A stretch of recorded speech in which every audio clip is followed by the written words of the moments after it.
Rusia sigue estando dolida por el ataque de Ucrania a una residencia estudiantil, esto en Lugansk. En el suceso fueron asesinados 21 jóvenes y más de 40 resultaron heridos. Para Moscú se trató de un acto deliberado por parte del régimen de Kiev, ya que cerca, en las inmediaciones de la residencia estudiantil, no hay instalaciones militares como para pensar que se trató de un desafortunado accidente. Asimismo, desde Rusia califican este ataque como un acto terrorista al cual van a responder con una represalia severa y al mismo tiempo con más avances en el terreno de la operación militar. Soy Carlos Arellán Solórzano. Este es nuestro tema de abril en la jornada de hoy del Mundo en Contexto.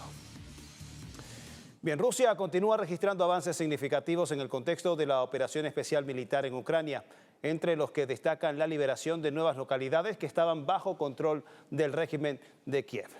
La agrupación norte del ejército ruso en la operación especial tomó el control de la localidad de Novovasilevka, esto en la provincia de Kharkov. Las fuerzas rusas lograron romper la resistencia ucraniana gracias a la artillería y drones de ataque, con lo que provocaron que las fuerzas del régimen de Kiev abandonaran la localidad. Y los drones siguen haciendo de las suyas en el frente de guerra contra Ucrania. En imágenes, un resumen presentado por el Ministerio de Defensa ruso que da cuenta de las operaciones recientes como la eliminación de comandos de asalto ucraniano en la provincia reunificada de Zaporilla, la destrucción de un depósito de municiones en Dobropolie, así como el hundimiento de una lancha no tripulada en el Mar Negro, lo cual ilustra el alcance y la efectividad de las capacidades ofensivas de la Federación Rusa. Y mencionábamos que en Dobropolie, ciudad de la República Popular de Lugansk, región reunificada a Rusia, ahí las tropas rusas emplearon potentes capacidades de artillería para destruir un bastión de las Fuerzas Armadas ucranianas que ocupan la localidad del Donbass. Para esta operación, la agrupación de tropas Centro empleó modernos obuses autopropulsados modelo MSTAS, los cuales tienen un alcance de entre 24 a 36 kilómetros. Y estas son las imágenes del operativo ruso para la toma de control de la localidad de Vozdvizhenka, esto en la provincia reunificada de Zaporilla. Aquí las fuerzas rusas lanzaron potentes ataques a gran escala. El control de esta ciudad significa una severa pérdida para el régimen de Kiev, ya que este punto era un importante nudo de resistencia para la parte ucraniana. Y la guerra de la OTAN contra Rusia a través de Ucrania escala a un nivel superior de violencia. Moscú ha resuelto responder de forma severa a la masacre perpetrada por el régimen de Kiev contra una instalación estudiantil, esto en Lugansk. Los analistas advierten que estamos ante una escalada controlada del conflicto, el cual vendrá ahora con respuestas dolorosas y daños más extensos. El ataque ucraniano contra la residencia estudiantil en Lugansk colmó la paciencia de Rusia. Moscú respondió a la agresión con una represalia masiva contra objetivos militares en Kiev. Rusia ha lanzado este fin de semana uno de los mayores ataques con misiles contra Kiev, con 4 fallecidos en el frente. El Kremlin instó a las delegaciones diplomáticas y demás extranjeros a abandonar la capital ucraniana. Advierten que la respuesta es prolongada, masiva y severa contra un régimen que, de acuerdo a los analistas, está inclinado por las acciones terroristas. Este hecho no es un hecho aislado, sino que es parte de un conjunto de una clara política llevada a cabo por Ucrania, que a la misma vez demuestra nuevamente que no le interesa absolutamente para nada llegar a la paz y mucho menos las mesas de negociaciones. Además de la respuesta militar, Rusia se quiere asegurar que el crimen ucraniano contra la residencia estudiantil en Lugansk no se diluya en la omisión deliberada de los medios occidentales. El Ministerio de Asuntos Exteriores de Rusia, como organismo responsable de la aplicación de la política exterior del presidente, hará todo lo posible para garantizar que este asunto no se oculte y para detener la actual oleada de insinuaciones antirrusas que no muestra signos de disminuir. El occidente global procura no comentar el ataque ucraniano que le costó la vida a 21 jóvenes en la residencia estudiantil en Lugansk. Y cuando lo hacen, apelan a minimizar los hechos. He escrito al alto comisionado de las Naciones Unidas para los Derechos Humanos, Volker Turk, al Consejo de Derechos Humanos y a organizaciones internacionales, pero Occidente en su conjunto intenta encontrar excusas, refiriéndose a las muertes de niños como un incidente. Pero la verdad es que la masacre en la residencia estudiantil no es un incidente. Desde el Consejo de Seguridad de la ONU, al secretario general del organismo, Antonio Guterres, alertó que este suceso puede convertirse en un motivo que agrave el conflicto. Pero ahora más que nunca es imperativo evitar cualquier escalada de un conflicto que ya ha causado estragos en la población civil y que corre el riesgo de alejar aún más la búsqueda de la paz, prolongando el sufrimiento de la gente. Dentro de Rusia ya no parecen motivados a actuar con contención respecto a Ucrania. El presidente de la Duma estatal advierte que Moscú pudiera emplear armamento más potente para castigar al régimen de Kiev. Esto es un crimen de lesa humanidad. Tales crímenes no prescriben. Zelensky y sus secuaces son responsables de esto. Quienes disparan misiles y drones contra niños, ancianos y mujeres son criminales. Nuestra respuesta debe ser severa. El ataque de Ucrania a la residencia estudiantil en Lugansk no es el primero que hace contra población civil, pero sí parece ser el evento que agotó la paciencia de Rusia, que interpreta estos crímenes de guerra como la respuesta al colapso del régimen de Kiev en el frente de batalla. Bien, pasamos ahora a otro escenario de conflicto, porque Estados Unidos volvió a atacar esta semana una instalación militar iraní, esto en el área del estrecho de Hormuz, al tiempo que ambos desarrollan negociaciones. Los medios del país persa informaron de 3 explosiones en la ciudad portuaria de Bandar Abbas y el vocero de la Cancillería iraní subrayó que se trata de una violación de la tregua pactada el pasado 8 de abril. De acuerdo a la agencia Reuters, funcionarios estadounidenses confirmaron la acción ofensiva contra Irán, argumentando razones de seguridad. La publicación del medio británico dice que Washington considera que las bases militares iraníes atacadas en la madrugada de este jueves significaban una amenaza para las tropas estadounidenses, así como para el transporte marítimo comercial en la zona del estrecho de Hormuz.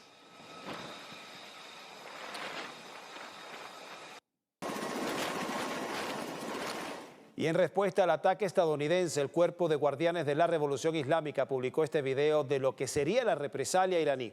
Según comunicado de la institución armada, el objetivo de estos misiles habría sido una base militar estadounidense en la región de Asia Occidental, desde donde habría provenido la agresión. Asimismo, las fuerzas militares iraníes han advertido que ningún ataque quedará impune.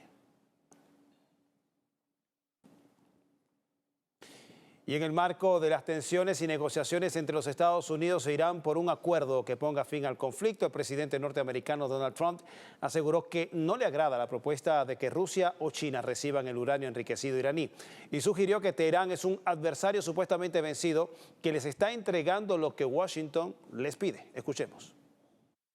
Señor presidente, ¿cómo describiría el estado actual de las conversaciones con Irán? Supongo que si fuera un campo de fútbol, ¿en qué línea de yarda estaría usted? Bueno, creo que lo estamos haciendo muy bien. Están empezando a darnos lo que tienen que darnos.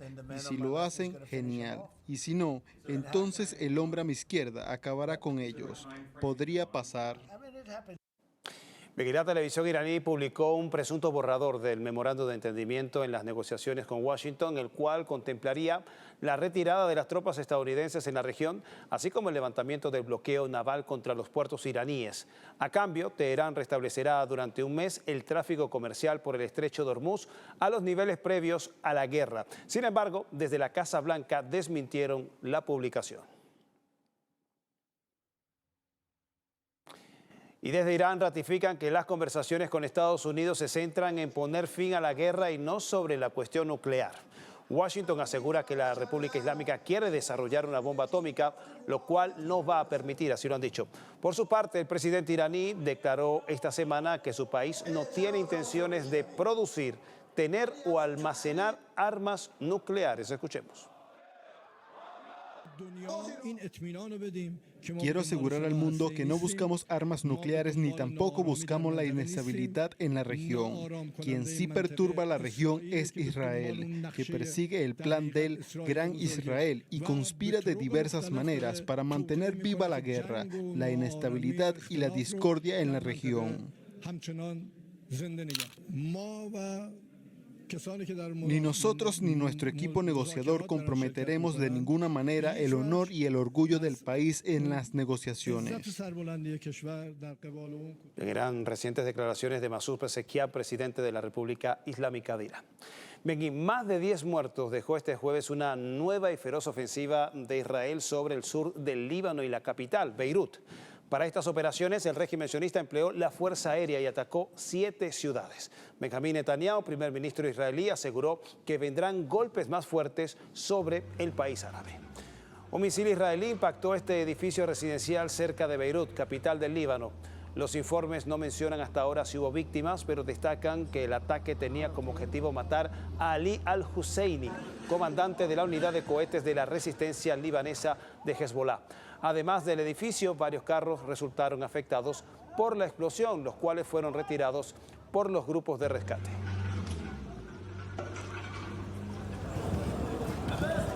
Dos misiles explotaron en este edificio residencial en Sidón, al sur del Líbano. Los reportes hablan de varias personas heridas como consecuencia del ataque a las 2 de la madrugada.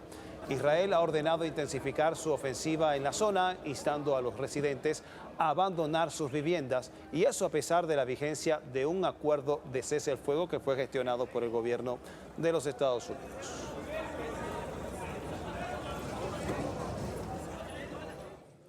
Y seguimos al sur del Líbano, en donde los residentes de la localidad de Bur el al-Shamali realizaron el funeral de los 17 integrantes de una misma familia que murieron como consecuencia de un ataque israelí este miércoles.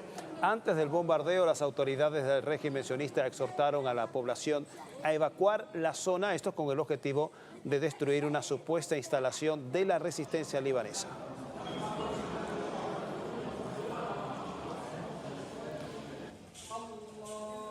Y esto es en la Franja de Gaza. Israel atacó un edificio del enclave, matando a 7 personas, entre ellos a un niño menor de 12 años. De acuerdo al testimonio de los sobrevivientes, un avión F-16 disparó el misil que impactó en el apartamento. Según la parte israelí, el objetivo del ataque era matar a una figura clave de la resistencia palestina al norte de la franja.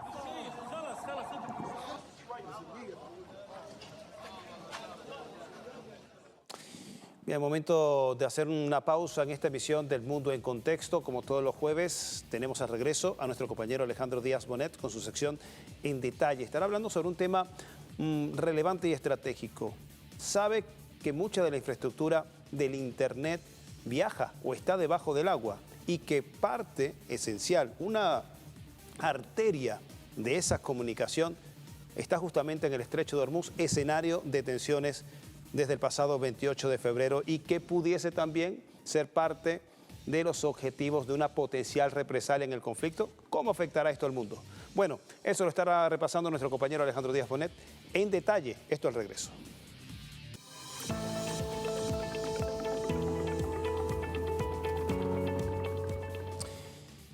Cuando se habla del conflicto entre Irán, Israel y Estados Unidos y se pone el foco sobre la relevancia geopolítica del Estrecho de Hormuz, por lo general se miden barriles de petróleo. Sin embargo, en este cuello, literalmente cuello de botella, confluye uno de los mayores tráficos digitales del mundo, del que depende más de 4.000 millones de personas, y a medida que se elevan las tensiones en la región, el foco pasa de la inestabilidad energética a la inestabilidad del Internet. ¿Cómo pudiese afectar esto a la vida de las personas? Bueno, para profundizar sobre este tema tenemos en el estudio a nuestro compañero Alejandro Díaz Bonet y su sección En Detalle. Y bueno, una aproximación de cómo pudiese afectar la cifra de quienes se benefician con este cable submarino por el Estrecho de Hormuz. Hemos dicho 4.000 millones de personas. Buenas noches. Bastante impactante esa cifra, ¿verdad? Buenas noches, Carlos. También buenas noches para toda nuestra audiencia y bienvenidos a la sección En Detalle. El 95% del tráfico del Internet mundial, incluyendo transacciones bancarias, correos electrónicos y videollamadas, viaja a través de 1,5 millones de kilómetros de cables submarinos de fibra óptica, como estamos viendo en todo este mapa, que está desplegado por todo el mundo. En Oriente Medio, entre el Canal de Suez y el Estrecho de Hormuz, se encuentran al menos 22 cables, pero en el cuello de botella del Golfo Pérsico, a tan solo 200 pies de profundidad, están confinados 7 grandes sistemas de cables que conectan Europa, Asia y África, donde pasa más del 80% del ancho de banda internacional. Además de los centros de datos de grandes empresas tecnológicas ubicados en la zona, como pueden ser Amazon, Google y Microsoft, dependen del tránsito digital de esta zona para su infraestructura de inteligencia artificial, lo que lo hace mucho más relevante. Todo esto es conocido por el gobierno iraní, que ha logrado ejercer su soberanía en el Estrecho de Hormuz, en el tránsito de los buques petroleros, pero ahora han presentado la posibilidad de ejercerla sobre el tráfico digital. El tráfico digital a través de los cables submarinos de fibra óptica se ha convertido en un punto de vulnerabilidad y arma geopolítica frente a las agresiones occidentales. La agencia iraní Tasnim, vinculada a la Guardia Revolucionaria, ha advertido sobre la posibilidad de cortar los cables submarinos de Internet que conectan los países del Golfo con la red global. Todo esto pudiera llegar a verse afectado si, según dicen en Teherán, las compañías que son las dueñas de estos cables y que utilizan esta zona no quisieran pagar determinadas tarifas que ellos quieren imponer para esa transmisión de datos. Por Oriente Medio transita aproximadamente el 30% del tráfico digital entre Europa y África, y en el Estrecho de Hormuz pasa más del 80% del ancho de banda internacional, del cual dependen grandes empresas tecnológicas como Amazon, Google o Microsoft. Precisamente, la intención iraní es que estas compañías paguen una tarifa y, de acuerdo al Parlamento, los ingresos de este peaje podrían llegar hasta los 15.000 millones de dólares anuales. Pero ¿cuáles serían las consecuencias de un ataque contra los cables de fibra óptica? Dubái y Bahrein son centros financieros globales, y una interrupción del tránsito digital destinado a estos países detendría las transacciones internacionales y el comercio de materias primas en tiempo real. Además, los centros de datos de Google o Microsoft, cuya infraestructura está en la región, quedarían aislados, afectando a miles de empresas. Ahora bien, si los cables son cortados, ¿se podrían reparar? Una vez dañados, su reparación no resulta sencilla, especialmente en una zona de conflicto donde el acceso es restringido y los riesgos son elevados. Esto implica que incluso una interrupción limitada podría acarrear efectos desproporcionados, no necesariamente mediante un apagón total de Internet, sino degradando su rendimiento, aumentando la latencia y generando cuellos de botella en el flujo de datos. Los expertos aseguran que un ataque contra los cables submarinos en el Estrecho de Hormuz no sería un apagón inmediato, gracias a las múltiples conexiones independientes que garantizan la continuidad del Internet ante fallos. De hecho, anualmente se reporta un promedio de 170 fallas de cable. Para su reparación, existen 60 buques cableros asignados por regiones, y el Golfo tiene asignados 5 barcos, pero solo uno está posicionado permanentemente dentro del estrecho, poniendo en evidencia que Irán no solo puede ejercer soberanía en el tránsito petrolero, sino también en el digital. Ahora vamos a repasar alguna de estas 7 arterias digitales que reposan a 200 pies de profundidad en el Estrecho de Hormuz y que solo un barco tendría la posibilidad de repararlos.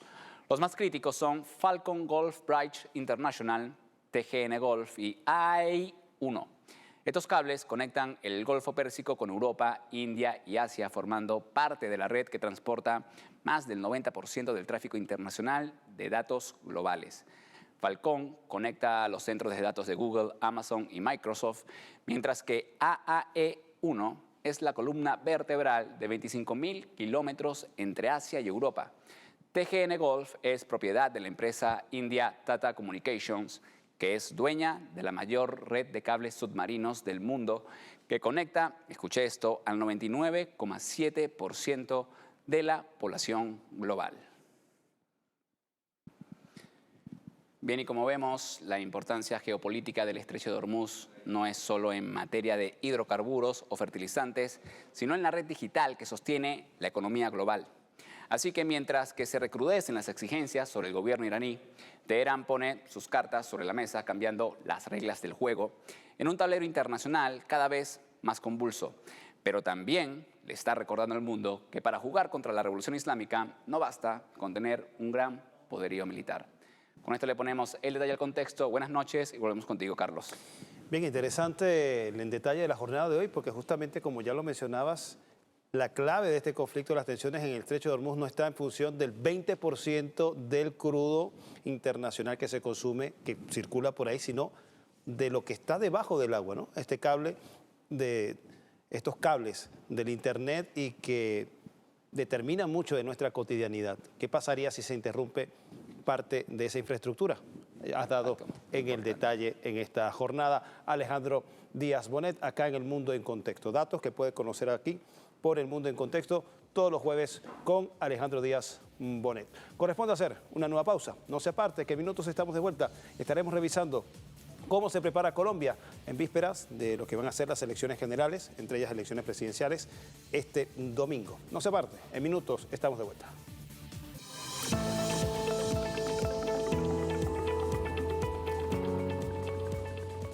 Recta final en Colombia para las elecciones presidenciales este domingo.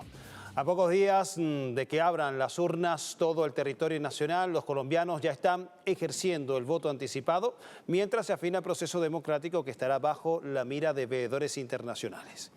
Desde el pasado 25 de mayo, más de 1.400.000 colombianos residentes en el extranjero están habilitados para sufragar en los 253 puestos de votación en 67 países, utilizando su cédula de ciudadanía como documento válido.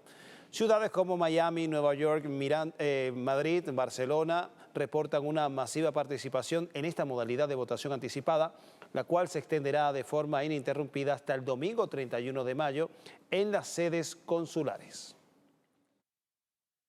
Entendamos que en el exterior los ciudadanos pueden votar durante toda la semana. Luego, no hay excusa para no votar. Si el lunes tuvieron alguna dificultad, la verdad votaron casi todos, pero tienen de hoy hasta el día domingo para que ejerzan sus derechos políticos. Insisto, toda la semana pueden tenerla. En el exterior, inclusive, de 2.600 mesas que se instalaron hace 4 años, en esta oportunidad instalamos 3.700, es decir, aumentamos en más de 1.100 mesas, que son suficientes. Y digamos que aquí hay un precedente muy claro: las elecciones de Congreso de la República. Sí. Las elecciones de Congreso de la República, la ciudadanía en el exterior votó sin ningún contratiempo, y le aseguro que de aquí al domingo no tendrán mayores dificultades para ejercer su derecho. Paralelamente, en el suelo nacional colombiano, el engranaje institucional no se detiene. Con el fin de enfocar toda la capacidad técnica en los comicios, la registraduría aseguró que más de 122.000 mesas están siendo distribuidas y custodiadas por la fuerza pública en cada rincón del país, garantizando que el censo nacional, compuesto por más de 41 millones de ciudadanos, puedan elegir el futuro de la nación en un proceso que contará con la misión de observación internacional más grande en su historia para acompañar la contienda electoral del 31 de mayo. Más de 13.000 personas van a estar acá observando, más de 1.500 personas invitados internacionales y 5 países con misión de observación independiente que van a vigilar todo el día. Por primera vez el Consejo Nacional Electoral va a desplegar la misión de observación a todo el territorio nacional, y no solamente va a estar concentrada en Bogotá, va a estar desplegada en todos los departamentos y en cada de las ciudades capitales, para que sepan cómo funciona esta democracia tan fuerte y sólida, que sin lugar a dudas es la más consolidada en América Latina. Llega solo 3 días para que el pueblo colombiano acuda a las urnas. El panorama político define sus cartas para el próximo periodo presidencial en la Casa de Nariño. Veamos un perfil de los principales candidatos de la contienda.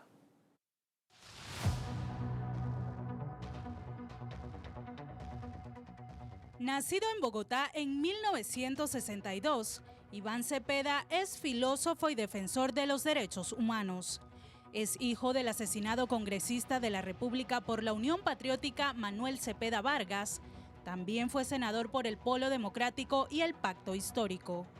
Su carrera ha estado marcada por la defensa de los derechos humanos y temas de paz en Colombia, así como en la búsqueda de justicia para las víctimas del conflicto armado.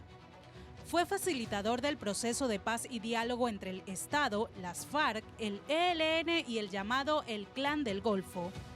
Pero en los últimos años, Cepeda estuvo involucrado en fuertes debates políticos y judiciales, como en el caso sobre falsos testigos contra el expresidente Álvaro Uribe Vélez, durante otro proceso vinculado al paramilitarismo. Iván Cepeda se presenta como el sucesor del gobierno progresista por el Pacto Histórico para la continuidad de proyectos sociales en beneficio de los sectores más desposeídos. Debemos regresar a la raíz, al sentido profundo que ha dado nacimiento a nuestras luchas históricas, al compromiso inquebrantable con los pobres del país, con los excluidos, con quienes padecen los rigores más crueles de la desigualdad, de la crisis provocada por el neoliberalismo. En el espectro de la derecha radical emerge Abelardo de la Espriella, abogado, empresario y cantante de 47 años. Se ha convertido en una de las figuras más polarizantes y mediáticas del país, gracias a su estilo de vida excéntrico y su salto a la política como outsider para llegar a la Casa de Nariño, alejado de las maquinarias tradicionales como en su momento fueron Nayib Bukele, Javier Milei o Daniel Noboa. Bajo el movimiento Defensores de la Patria, lleva como lema central el concepto de Patria Milagro.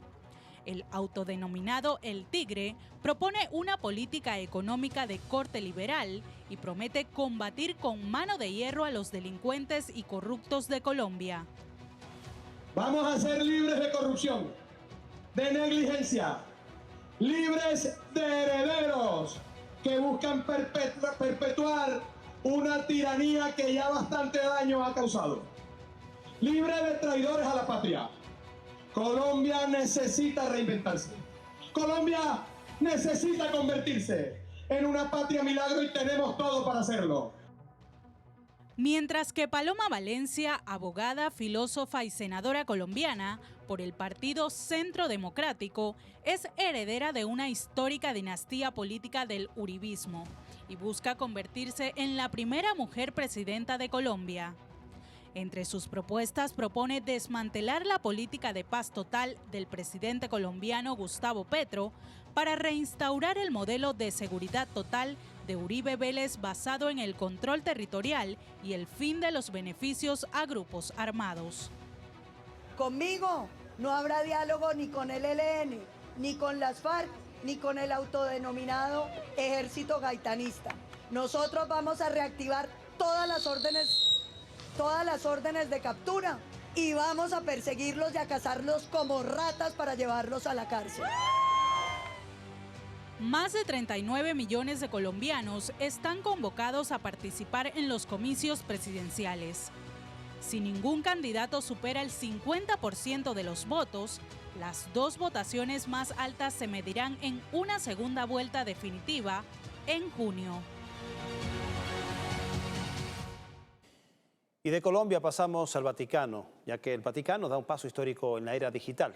El Papa León XIV publicó su primera encíclica titulada Magnificat Humanitas, un documento dedicado enteramente a regular la moral, la ética y los límites humanos frente al avance de la inteligencia artificial. Conozcamos la postura de la Iglesia Católica frente al desafío tecnológico del siglo XXI. El Vaticano establece una postura firme ante el avance de la tecnología. La inteligencia artificial debe estar al servicio del ser humano y no al revés. Así lo postula la encíclica del Papa León XIV, Magnificat Humanitas, que aborda los riesgos del desplazamiento laboral, el control social y la pérdida de empatía en las relaciones humanas de la sociedad moderna. La inteligencia artificial necesita ser desarmada. Sé que es una expresión fuerte, pero la he elegido a propósito porque este momento requiere palabras capaces de atrapar la atención, despertar conciencias y señalar caminos a seguir para la humanidad. No debemos temer a la inteligencia artificial, sino mantener siempre presente lo humano. No podemos actuar de manera imprudente con nuestros instrumentos técnicos más potentes. El máximo líder católico advirtió sobre los peligros de esta tecnología en su uso en el ámbito militar, en medio de los conflictos bélicos y crisis económicas, al considerar que deja de lado el componente humano. También me han llegado otras voces muy preocupadas sobre los sistemas de armas cada vez más autónomos, prácticamente fuera del alcance humano para controlarlos eficazmente. Escuché relatos muy inquietantes sobre algoritmos que pueden bloquear el acceso a la atención médica, el empleo y la seguridad basándose en datos viciados por prejuicios e injusticias. Para la Iglesia Católica, donde hay una acción humana que impacta la libertad, la justicia y la equidad social, existe una responsabilidad moral la cual busca custodiar y evaluar bajo la luz de la fe. Analistas consideran que la encíclica de León XIV advierte que la inteligencia artificial controlada por pequeños grupos influyentes puede imponer su visión moral y controlar comportamientos humanos. Cuando el Papa dice que la inteligencia artificial es una amenaza de que se nos extienda esta visión antihumana, está diciendo estos problemas que ya hemos detectado en la tecnología de nuestra era digital, pues los podríamos ver aquí ampliados a una escala muy superior a la humana. Es una vuelta un poco a nuestras raíces, asumiendo o intentando incorporar a esas raíces buenas de la humanidad este progreso que nos da la IA. De hecho, lo compara con mucho acierto con la tecnología nuclear, que es capaz de darnos energía nuclear muy barata y de muy fácil, ¿no? de muy fácil acceso, pero también nos puede dar una bomba nuclear. En el pronunciamiento, el Papa León XIV invita a las potencias mundiales y a los gigantes tecnológicos a firmar un pacto global antes de que sea demasiado tarde. Un llamado urgente para que la tecnología del mañana mantenga un corazón profundamente humano y no se convierta en una herramienta de exclusión de la sociedad, y que tampoco sea una forma de omisión moral sobre las decisiones que pueda tomar la inteligencia artificial sin la supervisión humana. Bien, la tecnología al servicio del hombre y no el hombre al servicio o víctima de la tecnología. En síntesis, es el llamamiento que hace el Papa León XIV con respecto a la prevención que debemos tener sobre la inteligencia artificial. También en esta jornada, el presidente Vladimir Putin hizo una advertencia similar desde Kazajistán, en donde habría expresado que el escenario en el cual millones de personas pudiesen perder sus empleos por la inteligencia artificial es real, haciendo un llamado, un exhorto a regular, a contener en un marco de límites consensuados el desarrollo de la inteligencia artificial para que ésta no afecte a la humanidad. Corresponde hacer una nueva pausa, no se aparte, en minutos estamos de vuelta con más del Mundo en Contexto.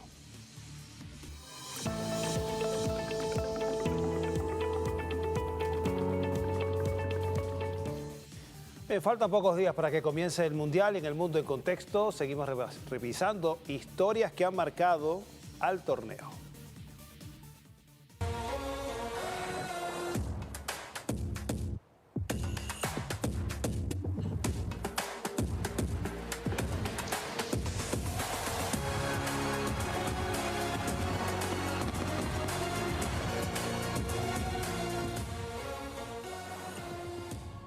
Y en esta serie Camino a la Copa del Mundo 2026 hemos constatado que el fútbol es un deporte imposible de desligarlo de su relación con la sociedad y la política.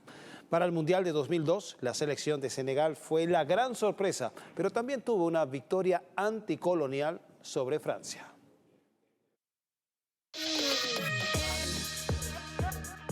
Los Leones de Teranga, en su primer mundial, Francia. El país africano fue colonizado por los europeos desde 1677 hasta 1960, cuando en la historia de los mundiales. Los dirigidos por el francés Bruno Metsu y liderados por el defensor Aliou Cissé demostraron gallardía en la cancha y orgullo por un país que merecía reivindicarse tanto en el deporte como en la historia. Bien, y del 2002 pasamos más atrás en la historia, porque aunque la selección de Países Bajos jamás ha ganado una Copa Mundial de Fútbol, sí ha llegado a 3 finales. La primera de ellas fue en Alemania en 1974, donde los neerlandeses, encabezados por Johan Cruyff, mostraron su fútbol total para convertirse para siempre en la naranja mecánica. El Mundial de 1000 cuando dirigía el Ajax en 1965. La selección neerlandesa desplegó una serie de tácticas impensadas hasta el entonces. Era el fútbol total, pero ahora en una Copa de la FIFA. Los naranjas eliminaron en la primera fase a Uruguay, final a la naranja mecánica.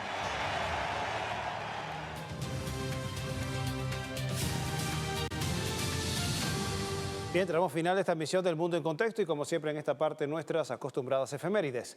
El argentino Leonardo Fabio dejó un reguero de canciones que fueron las favoritas de nuestros padres y las cuales siguen sonando hasta nuestros días. Pero al mismo tiempo que la música, el hombre de la rosa es recordado por el cine, una profesión que cultivó y desarrolló Leonardo Fabio como su primera gran pasión. Al cumplirse 88 años de su natalicio, lo recordamos en el siguiente informe. Leonardo Fabio, antes de la música, entró al Salón de la Celebridad a través del cine. El argentino fue un notable director que destaca entre los 5 mejores realizadores de todos los tiempos en su país. Lamentablemente para Leonardo Fabio, pero para felicidad de la música, el cine se hizo más costoso y menos viable para él, por lo que decidió de manera sorpresiva su incursión en el mundo de la canción.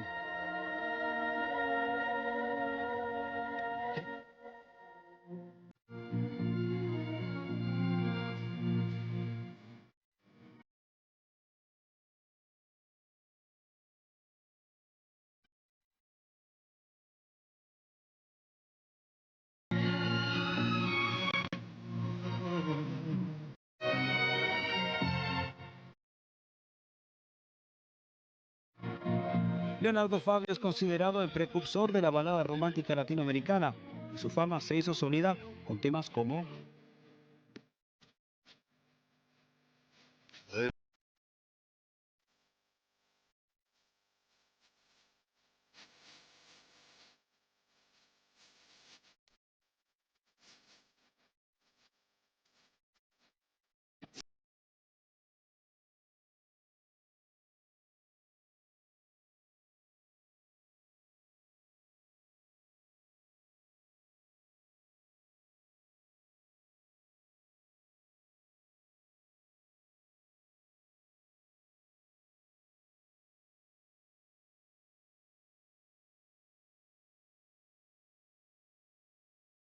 la sensación que nos mantiene flotando cuando estamos enamorados, pues también le puso potencia a ese instante cuando el despecho golpea el ánimo.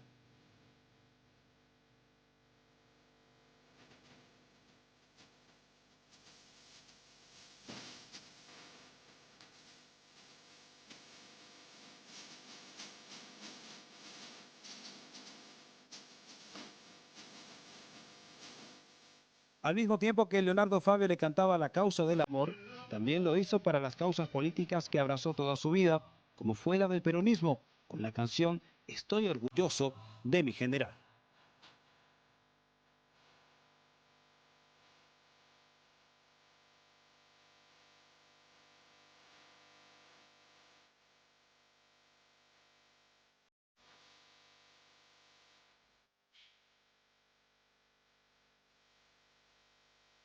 Por esta vocación política, su pasión por el cine y por esa huella imborrable en los suspiros que dejó con su música, Leonardo Fabio es un ídolo eterno que todavía se ve, se oye y se siente.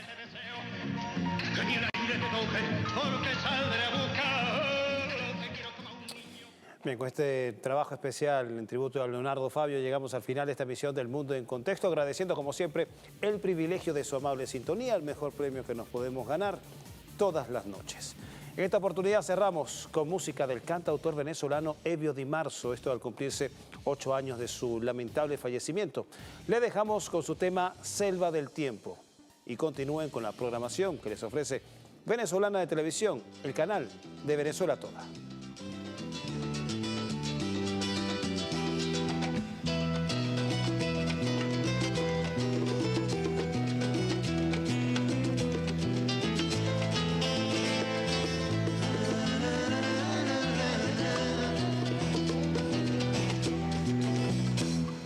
Antes que llegaran los españoles,